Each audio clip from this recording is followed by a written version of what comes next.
So we're back, and it's not a coding video. It's not an FPL video, but we're simply what's this called? Predicting the Premier League results for 23-24. So let's just get right into it. As an Arsenal fan, I'm gonna have to put my club as the champions, right? Number one spot, of course. And then with the rest being a bit murky, because Liverpool need to make some signings. Because as I'm recording this, what's the date? Oh, it's 10 August. All right. Yeah, they haven't made any signings that significant to replace their midfield. It's not looking good for them. And for City, well, they signed Vardiol, but of course they let go of Gundogan, and well, they got Kovacic. But there's also some ambiguity surrounding the Cancelo situation, so we're not gonna rank them yet. Meanwhile, Arsenal, they've made three brilliant signings. Rice, of course, Timber, Havertz. So it's looking good.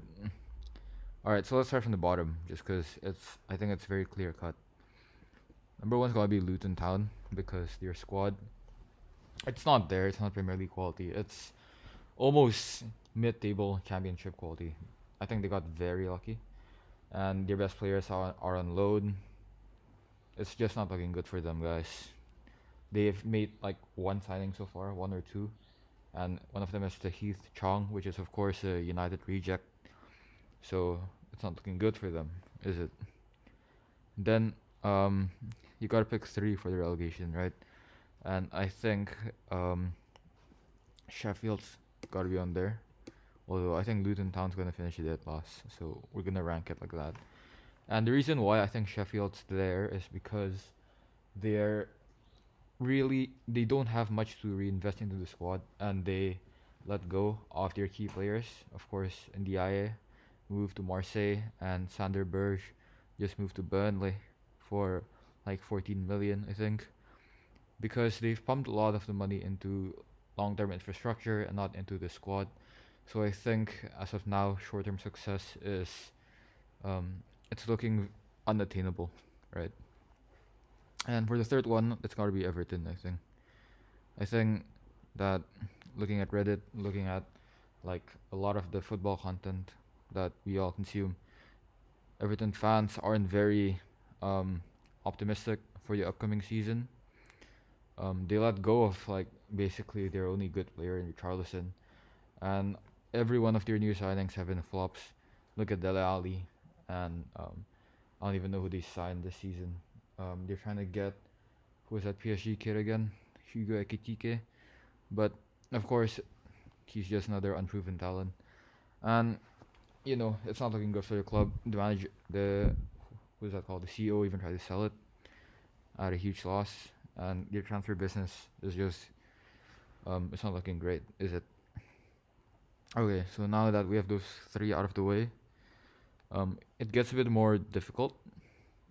I would put Wolves, I think, as one of the lowest rated teams. Like I don't rate them that much because they let go of their current manager, and their current manager is like, who's that guy? O'Neill, I think. And he has a very low points per game. He doesn't have a lot of experience managing teams.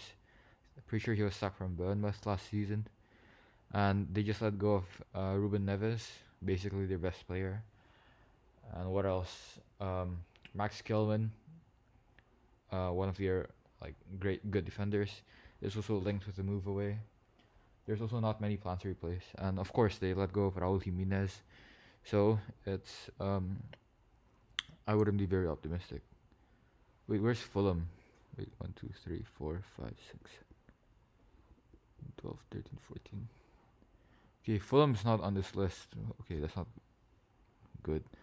But anyway, I would put Fulham maybe in this 14, 16 range. I know they finished 11th last season, but I would say there's an overperformance, and of course, with Mitrovic's departure, and they're not signing a lot of good players to replace him. They're signing Raul Jimenez, and I think William's also going, and William was pretty key for them last season. Basically, it's not looking good for Fulham. Wait, who else did they sign? Yo, do you remember? Fulham. You can speak. I think Fabrizio just announced like a new. Was that? Oh, Mbabu's leaving. I think Gazaniga's also going. Who else? Calvin Bassey, of course, from Ajax. But we know between Timber and Bassey, basically Bassey was the worst one, and us champions, Arsenal, they got a better defender. So it's not looking good for Fulham, is it? So Fulham's like in this range, although I can't put it. And then there's Bournemouth. I think it's a bit harsh considering they've made strides, but this season I think they were in a relegation battle. And if you look at the sides remaining here, you've got very a lot of quality left. You've got Emery, Sevilla, of course. You've got Thomas Frank and Brentford, and they've been very successful with their Moneyball approach. Then there's of course Brighton with their amazing scouting and companies Burnley, which is like it's exciting, and they're making very good signings. So we gotta put Bournemouth there. And then I would say um, next is probably gonna be Nottingham Forest, right? Nottingham Forest, they've made a lot of signings, but again, a lot of them are loans, and it's not very sustainable, is it? Basically, with the competition in this league and the surrounding sides, and considering the signings they've made, which isn't even that much, and of course, Keylor Navas, who is a very good goalkeeper for them, is leaving. Then you can see why uh, I've taken a very pessimistic view for Nottingham Forest. And next up, I would say it's between Crystal Palace and Burnley. And I know it's a bit biased because we're looking at what's happened this season, but I would say um, I think a lot of people want Burnley to succeed because of company, and of course they have an interesting squad. But I think the championship is a championship, and you're always gonna struggle in your first season back. So I'm gonna put Burnley next. I think Burnley would maybe like I'm not sure how to rank this three from 14 to 16, so I'll just leave it as is. But I think Burnley, they had a key player in Christian Della, of course, who is going back to Southampton, and they've made quite a few signings. They signed that keeper from City, who's he called? James Trafford, yeah, who was very good at the Euros, of course. But I think that just because you're signing a lot of exciting young players, and which Burnley are doing, of course, with Berg and Trafford, and well, there's gonna be more in the future. Just because you're making exciting signings doesn't always mean that you're gonna succeed. As we saw with Southampton, who they signed Bizunu and Lavia, of course, and Lavia worked really well, but Bizunu didn't, and it didn't go well for them. Right, they finished dead last season. So with the teams left here, I would say there's a lot of quality, and I think I would put Crystal Palace next. Oh wait, never mind. I did say that Fulham were gonna finish 14 to 16th, right? So we gotta move one of these teams up. So I think it's gonna be Bournemouth because I think they might consolidate their place here in the Premier League, and they're gonna stop being a yo-yo club in the short term at least. That's what I see. So Crystal Palace next. Why? Well, they have lot of good players, right? But if you see it this way, I think they're destined to be a mid-table club, if not flirting with relegation, simply because you have their manager Sam Allardyce, who he's had sparks of brilliance, but he's not exactly an elite manager to say the least. Didn't win anything with England, of course, and he was called in as sort of a what do you call it? A desperate option when Patrick Vieira wasn't working anymore. And of course, they have some young talent. They have Eberechi Eze, but he might move to City as well. So it's not looking very optimistic for them in the short term, right? And then of course you have West Ham. I think would be next. Wait, no, West Ham. Yeah, and wait, hold on. One. Yeah, West Ham would be next. I think. I think when you're looking at the rest of the squads here, they're of course very high quality sides. And if you look at a club like West Ham, which of course they're a decent club, but they've let go of Rice, and they've done some things with the money. They've signed Harry Maguire. I think James Ward-Prowse is has signed for them, and they've also signed Edson Alvarez, the Mexican DM from Ajax, who is of course a pretty decent player, a really good player to say the least. But I think that um, as a club, there are limitations if you're outside the top six, and it's not very easy to keep improving, especially when you're forced to let go of your key players. And of course, they had Skamaka, but Skamaka was a good striker, but didn't work for West Ham because he didn't fit the manager's style of play. He wasn't that physical. He wasn't able to fight with the scraps when they threw a long ball up front. And he's going to Atalanta, of course. And they need sign replacement. And of course, there's Maguire. And oddly, I think Maguire might succeed in West Ham despite his errors in United. Simply because I think he fits your style of play more. It's more akin to how he is at England, and I think it'll be more comfortable. But I think despite these seeming improvements, when you're losing a good player like Rice in the process, and you're also playing Europa League football, the pressures of two competitions, and especially when you add the other cups, it might be a bit too much for them to sustain a top table push or even a European push. But I think it's still debatable for West Ham. I think they have a lot of potential moving forward. So from these clubs, I think the top six are gonna be like finish higher. I would say Chelsea would. Hmm, this is a bit difficult. I think next up would be Brentford. Um, Not taking anything away from Brentford, they have amazing players. But if you look at it, Tony's out, right? And they do have some other good players like Yohan Wissa or Mbuemo, and but they're also losing their keeper. You gotta remember they lost David Raya to Arsenal. I think it's almost a here we go. And who do they have? I think they have Strakosha as the third keeper. But if you look at the other keepers, um, I don't I don't know who they're gonna replace him with. But Raya was obviously a decent keeper for them. And Brentford, in general, I haven't seen them made too many big moves in the market. And maybe they're relying on their what they have in their squad. Maybe they're developing some young talent.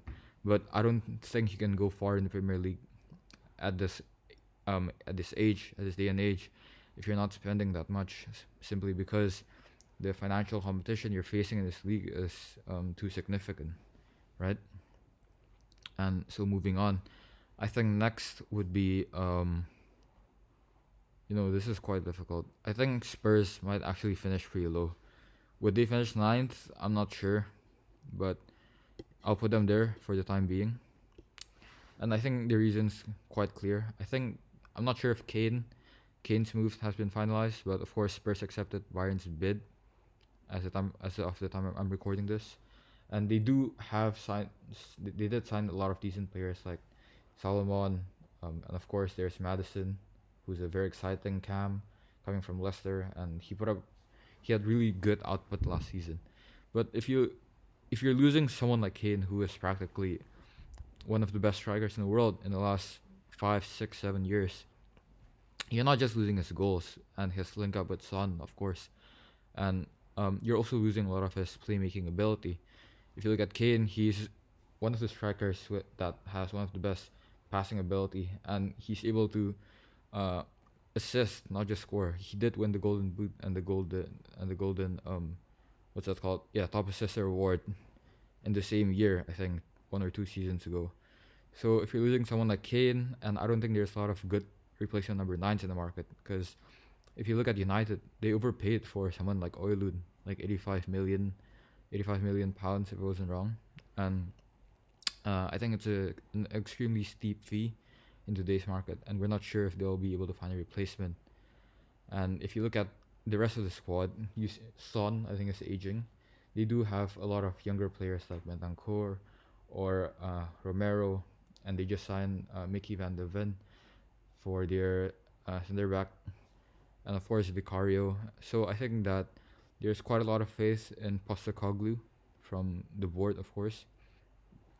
But I think with losing such a good player, and they've signed decent they've made some decent replacements to sign all these deadwood players like Davinson Sanchez, who wasn't working, and they got Pedro Porro to replace Emerson Royale. But I still think that with a squad that's largely revamped, you're gonna need a lot of luck to make it that far and push for Europe and or even the top four. So I think it's not gonna be a great season ahead for Spurs fans, and of course, because I'm an Arsenal fan, so I'm not gonna rate them that highly. So next up, would I put Villa? I think Villa would be next. Um, Simple reason why really. Villa, they're a good club under Emery, of course. They've made some extremely good signings in Tielemans, in Diaby, who is one of the most highly rated wingers in the Bundesliga. But once again, there's the pressure of dealing with two competitions.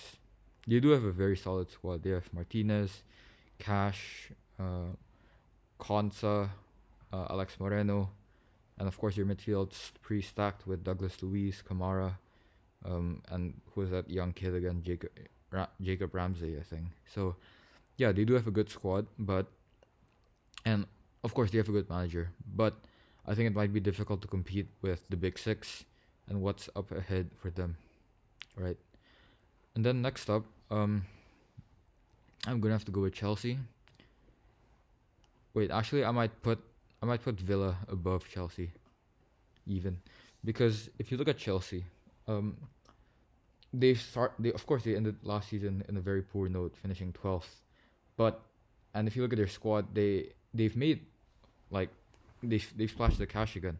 They got Christopher Nkunku, they got Nicholas Jackson, but none of these players are out and out established. Nkunku is, but he is injured, of course, for the time being. So this might severely hamper their what is it called, their performances in the early stages of the season, which can be crucial. And if you look at Chelsea, they've let go of so many of their players. So a lot of their squad is young.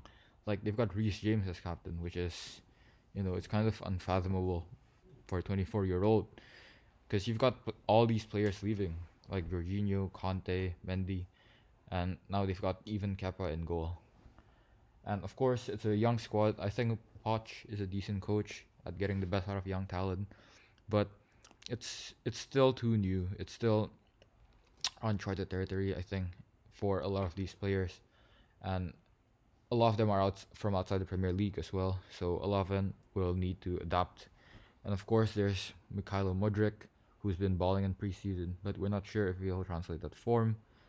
And it's still too inconsistent of a squad, I think, to reassert Chelsea back into the top three where they always used to finish. It always used to be City, Liverpool, and Chelsea. And because of that, I think it's quite difficult to judge where exactly they will place this season. But my guess is not that high for Chelsea. Still better than last season, because last season was, I think, almost a blip. Almost like it wasn't meant to happen for them. It's not supposed to be that bad.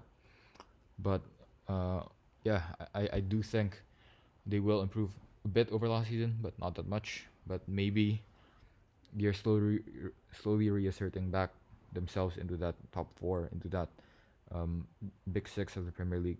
You know what I mean? And then next up, I would say there's two Europa League spots, right? I think these Europa League spots would go to Newcastle and Brighton. And I think Newcastle is pretty self-explanatory. They finished third last season, extremely high, of course. And the reason why I think they won't be as good next season, despite making a good signing and Sandro Tonali, I think it's quite difficult when you're competing against the likes of the top six in terms of their financial muscle. But you're also dealing with the Champions League, and a lot of these players, they don't have the best depth in the world, right? Like if you look at your striker position, they've got Alexander Isak, they've got Callum Wilson, which are two very good players, but injuries can start to pile up. And if you look at their right wing, they've got Almiron and Murphy, they've got Tonali, Longstaff, Joe Linton, and of course Guimaraes. But after those few players, your squad depth really isn't there. And I think once you're dealing with the latter stages of the UCL, um, this might hamper their strength in the Premier League and cause them to lose points, drop points, and eventually fall in terms of their placings. So what I see with Newcastle is they might start the season off very strong, possibly in the top four, but eventually, I think the wear and tear of multiple competitions might place a lot of added pressure on the squad and cause them to fall maybe into the Europa League spots, right? And with Brighton, I think this is us being optimistic. I think a lot of people support Brighton even when you're not, even if you choose to be a neutral, right? Simply because they're just their scouting's out of this world. Like they can sign someone from the fifth division of what Indonesia, and they can like make them into proven Premier League players that seem to be there for a long time. And they still have a decent squad. They've got an up and coming Evan Ferguson. They've got Mitoma, who's a very exciting, electric, dribbling winger, and yeah, I just see Brighton going pretty far next season, even when they've lost Robert Sanchez. I think with their scouting, um, they're able to patch things because the Zerbi's just a great manager, and Tony Bloom, he really seems to be passionate about his club and actually make the proper signings and basically getting them before they're expensive, unlike a couple of the other top six clubs. And we're not sure what will happen to Caicedo. Haven't heard the news from him. But if you look at Caicedo 2 seasons ago, I don't think anybody knew him. I don't think anybody even knew him last year in like November 2022, um, June 2022. So I think that the ability to take the best from some truly unknown players can be a valuable asset in helping them secure a Europa League spot or maybe a Conference League. I don't. Uh, just to be clear, I'm putting Newcastle above them this season. So yeah. So I think between the top four, um, I think City goes second place, without a doubt. City obviously still has a very strong squad. They've got De Bruyne, Haaland, um, Bernardo Silva, and Cancelo might leave. Walker, I think, has is on the verge of signing a new deal with them, and he's not going to Bayern. So they've got a depth. They've got a quality starting 11. They've even got player like Laporte, like on the reserves. So if you look at City, it's sort of a given. A lot of people would put City on first place, but I think for the sake of my support for Arsenal and also because they're about to win the Premier League like 4 times in a row or 5 times, I think it might cause a lot of discontent among the players. Not because I think at a point when you achieve too much, you might start to burn out. I think it happens with a lot of teams. Like if you look at Real Madrid in 17, 18. Once Ronaldo left, they had one off season where they kind of crashed out of the UCL against Ajax. And if you look at a lot of dynasties, basically come to an end. I think that's my train of thought here on why I think City might play second. And obviously, they're still a very strong contender for the title, but this is half of me hoping and half of me using rational thought on why City might not perform as well as they did last season, right? So between third and fourth, I would put United third again and Liverpool fourth finally. United third because they don't have a bad squad. They have a very solid backline. I think they have two decent right backs and Wan-Bissaka and Dalot. And Onana, it's early hours. I think it's too early to judge. But if you look at their striker problem, they didn't even have a striker last season and they balled out. So I think if Marcus Rashford finds his form and Oilun manages to adapt to the Premier League, and maybe Jadon Sancho starts to play a bit better. I think there's enough chemistry in this team, and I think uh, Ten Hag's enough of a competent manager to really get the best out of this team, simply because of how far he even managed to push them last season, even when um, at face value these players aren't exactly the best players. If you compare United and City, um, 1v1 on a starting 11 basis, for example, you'll look, you'll say that City squad is miles ahead of like any of the United positions except maybe Rashford, right? But um, I think that there's just an expectation for United to finish quite high year in year out, and they have made the signings. They have you're letting go of some deadwood. I think Alex Telles is going. Fred might go. McTominay and Maguire might go. And who are they getting to replace Maguire? I think it's Pavard, who is a very versatile player, can play right back, center back. So I think United might have a decent chance, and I think Liverpool is going to finish fourth because, again, the midfield problems. If you let go of your two captains in Henderson and Milner, and then you let go of like your only good DM in um, Fabinho, and you haven't made plans to replace him because I think the talks with Lavia broke down, and they're trying for Caicedo now, but who knows where that might go, right? I think Liverpool have a brilliant attack as always. Uh, Nunez might find his form. We've got Salah, Gakpo, who I rate highly, and their defense is still good enough for the time being. You've got Konate, you've got Trent who can invert and play in the midfield four, and Allison, of course, one of the best keepers in the world. But I think that without a solid midfield, because you're playing McAllister and Zoboslai, who are inherently more attacking-minded midfielders, you're gonna need someone to drop to play a bit deeper, if that makes sense.